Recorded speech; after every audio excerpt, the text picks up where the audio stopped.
Hello. Hello. From the beautiful island country of Mauritius.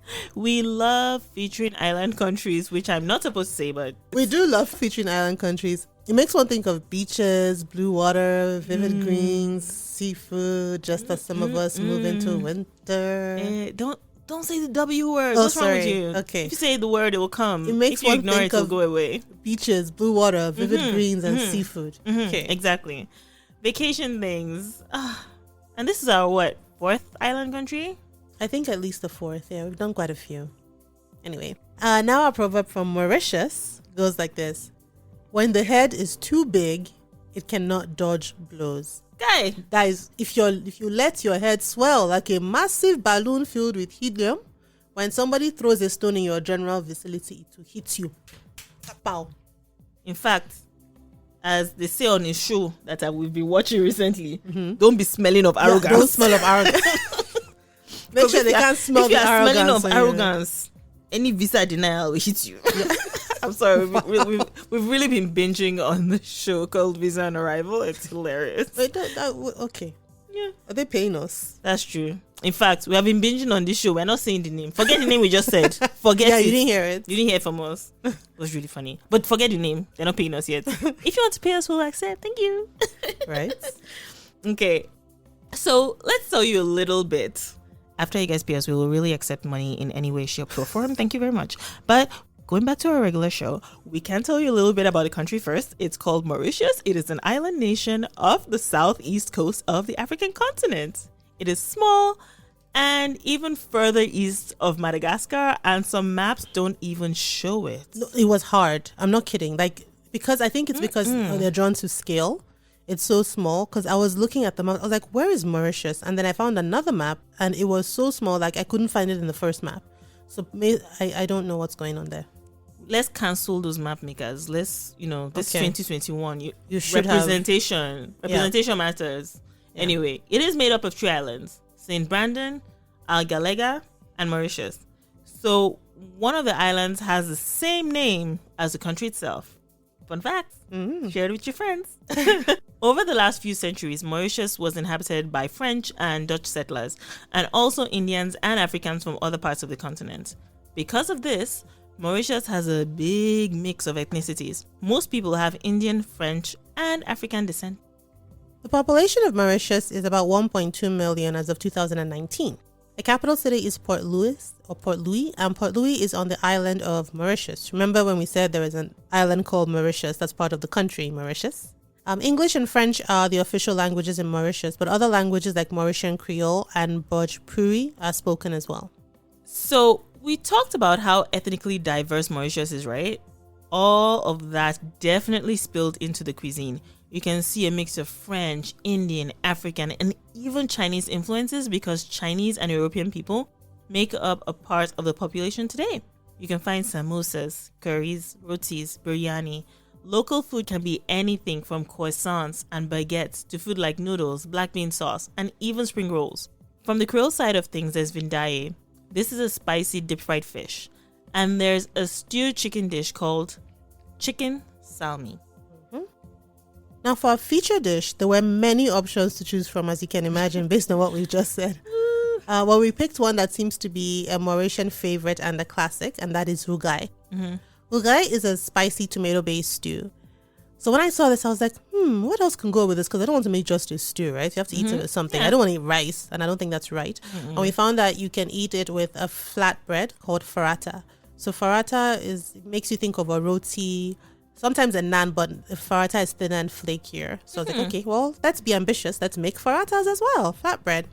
And then I started looking into farata. I found out you could eat farata with a lima bean dish called Gros Pois. So I was like, okay, well, let's make all 3. So you're getting 3 for 1, people. 3 for 1 discounts. Okay. Rougaille is a red stew because the main ingredient is tomatoes. We added spiced sausages to make it sausage rougaille. Gros Pois is yellowish, kind of like a darkish yellow sauce with beans. Right? Would you say darkish yellow? Or brownish? I think brownish yellow, I think. Maybe brown, yeah. Yeah, brownish yellow sauce with beans. Yeah, I saw different colors. Some were yellowish, some were brown. And, yeah. So let's tell you a little bit about how we made this. So like we said, rougaille is tomato based. For this, I needed some Creole sausages. I didn't have that, so I just got smoked sausages and made like a quick Creole seasoning, or whatever you want to call it, Creole seasoning, garlic, onion powder, a bunch of stuff. Just season the sausages. You need onions, fresh tomatoes, which could be diced, or you can get a canned tomatoes. You need some garlic, some ginger, or fresh ginger or ginger paste, some fresh thyme, spring onions, chilies, cilantro. And basically what you want to do to make a rougaille is you first fry the sausages and then remove them. And then you saute the onions, the ginger, the garlic, the peppers, thyme, all of that. You put the thyme in whole and just kind of saute for a while. After about 3 minutes, you add the chopped tomatoes and the salt. And then you cook for about 25 minutes. Depending on how saucy, I guess, or thick you want it, you can add water. I added a little bit of water, especially because I used fresh tomatoes and not the canned one. And total cooking time, I think, would be about a half hour. Then I added the sausages back and cooked them for about 2 minutes. And then you chop up some cilantro and you toss it into the sauce at the last minute. And you're good to go. Now for the farata, you need flour, oil, and water. And that's pretty much it. You make a dough. I'll go into more detail a little bit when I put in the recipe. But basically what you do is just make it into a dough, like kneading your dough like you would normally. Now, the key part I found of the farata is how you make it flaky. You do that by rolling out the dough and then folding the edges of a dough to make a square. And then you roll it out again. So that kind of creates layers. And as someone who makes pastries sometimes, I was very excited to learn that as a good way to make flaky meat pie. So the next time I make meat pie, I'm going to try it. So once that's done, you roll it out again. And then you heat up a good pan that doesn't burn easily. And then you just kind of make your flatbread, fry your flatbread on there. You fry on both sides and then you kind of brush each side with oil until your flatbread is ready. Frying each one will take no more than 4 minutes. That gives you your farata. Now for the Gros Pois, you need lima beans, which are also called butter beans. You need some tomato paste, a lot of curry powder, some peppers, onions, ginger, fenugreek seeds, dry thyme, cilantro, and cumin. Another key thing, I guess, that you use to make the Gros Pois, but I didn't use because I didn't find it early enough, is called Drumstick. So no, this is not chicken. It's actually a vegetable. That looks, I guess if I were to describe it, I would call it long green stick. Okay. The botanical name is Moringa oleifera. Oh, moringa leaves. Yeah, that's what I think the leaves. I was thinking that because I saw the botanical name was Moringa oleifera, and I was like, pepe. this sounds really familiar. That moringa thing sounds really familiar. I think parts of Nigeria they use the powder or something. Yeah, I have it in my kitchen. What is it for? Is it like a superfood? Yeah, pretty much. Oh, okay. But you can I found them actually, the fresh drumsticks after I'd made the dish. I was like, well, this was helpful. And then you kind of cook it in the Gros Pois as well. But we didn't have that, so we left it out. So what you want to do is you basically soak your butter beans or your lima beans for about 2 to 3 hours and then boil till soft. I used the one in the can, so it was already kind of soft. But I still boiled it a little bit for like 20 minutes just to make it as soft as possible before cooking it a little bit more, because you don't cook it too much once you make the sauce. So what you do is after your beans are done, you sweat out your peppers, onions, your ginger, basically everything apart from your beans, tomato, and your curry powder. So you add all of that together and fry it out for maybe like 2-3 minutes. Then you add the tomato paste and the curry powder, about 4 tablespoons of curry powder. It was a lot of curry powder. And because you told me that time, this is your curry that you buy in market, because you blew my mind. Oh, when I told you curry was not a spice. It's not a spice. So this is the curry spice that we buy in market. Yeah, so this is the curry spice. There's curry, the sauce, and curry spice, but curry spice is a mix of other spices. So you add that. Interestingly, as an aside, they're curry leaves, but it's not the same as I know. I'm tired. So you add, going back to what we're talking about, you add your tomato paste and the curry powder until it forms a thick paste, and then you add your beans and water and allow to simmer for about 25 minutes. Speaking of curry leaves, this recipe also called for that, but I couldn't find them. And so I found that a good substitute for curry leaves is actually lime rind, lime peel. And it was actually surprising. The zing, it was you may not have noticed it with the dish, but when I put it in before and after, it really elevated the dish. So I quite liked it. Okay. So you let that simmer for about another 20 minutes and stir every few minutes. And then if you want, you can add some chopped cilantro for a little extra flavor. And so we just ate all three of those together. Yeah. It was actually really surprising to me because when I ate it. Which one? I'm going somewhere, Ijama. Oh, sorry. Oh my God. My bad. I was like, okay. Okay. So when I picked it up, before I ate it, you were like, oh, this is for one dish. And I was like, okay. So I ate them together. And it's really surprising to me that they were actually like 3 different dishes. Because they go so well together.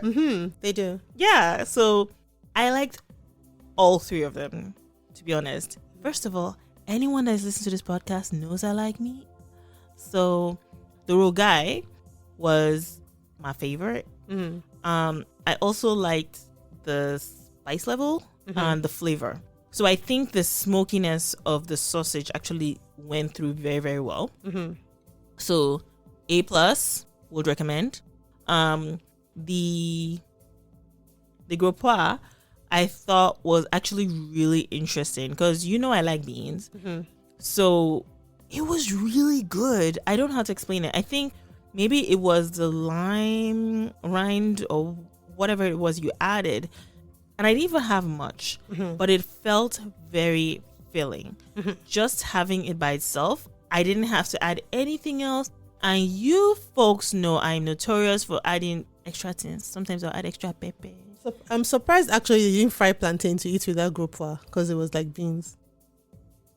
Did you? Oh, you know what? Did you? No, I didn't. Okay, good. I didn't. Yo, this thing will go very well with plantain though. Keep going. Like, no. Think about this. Concept. No, seriously. Plantain. Fried plantain with group. Feel like singing hallelujah. Amen. Come on, sis. Mauritius. Talk to me. Mauritius. Talk to me. Somebody tried your food and decided she could elevate it with plantain. I'm not elevating it. I am accompanying. It's called a compliment. You understand? It will complement plantain. You understand? Also, the flatbread was pretty good. It felt like unleavened bread, to be honest. But that's what it is. Oh, okay. Flatbread is unleavened bread because it's not been leavened by yeast. Thank God. It was unleavened bread. Because at first I felt like a bush person trying to explain it. Like I was uncultured, but literally, yeah, it reminded me of communion bread. I was like, not bad. So communion bread and stew. Very nice. Wow. Okay. And beans. Bread and beans and stew. Have you tried that? It's so delicious though. Oh, Lord have mercy. Don't worry. Okay. Mauritius, I plantain. You have done well. Would recommend. Okay. Thank you. Your dish is beautiful. Well, 3 dishes. Yeah, no, wonderful. All three are actually delightful. And I was telling Yemi after I made the farata, I was like, if I have the energy, I would just make this instead of buying wraps and flatbread. How has that worked out for you? No, I haven't done it yet. Good. Continue. I know, it's a lot of work. But no, the farata, even though it had no salt in it, I actually quite liked it. It went well with the sauces. I loved the flakiness of it. I felt like it had multi-layers, so I really loved that concept of doing the folds. The rougaille was, I think, a little sweet because of the tomatoes, at the same time savory. It wasn't sharp tasting. I always worry about quick tomato sauces because I feel like tomato won't have time to cook properly, but it wasn't sharp tasting, so I like that as well. The Gros Pois, I found I liked it, but it was a little bit sharp, and I think it was the curry for me. It was a lot of curry, and maybe because I cooked it, I could tell. It was very spicy and not hot, just different intense spices coming together. And because of that, I think it went really well with the farata, which was kind of plain. So yeah, listeners, if you are looking for something new to try from Mauritius, give any of these a try or give them all a try. All the ingredients are easy to find. Even the farata is easy to make, but you can probably just try those sauces with any flatbreads. Thanks for listening, and we'll be coming to you in a bit from another country that's at the opposite end of the continent. Pat yourself on the back if you figured it out. Pats. Bye.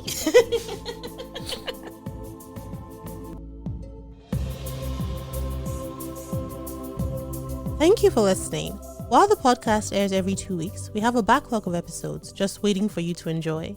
The show is a collaboration between Tunuka Media and 234 Pantry. Africa in My Kitchen is produced by Tunuka Media and co-hosted with 234 Pantry. So while on Instagram, visit both Tunuka Media and 234 Pantry. With Tunuka Media, you'll find out about more shows produced which aren't necessarily food related, while on 234 Pantry, you will get more food related content. For example, Tunuka Media also produces another show called Overlooked, which I host. All the links with the relevant information to connect with us are located in the show notes. Like, subscribe, and share within your community. We'd also really love for you to give the show a high rating wherever you enjoy your podcasts.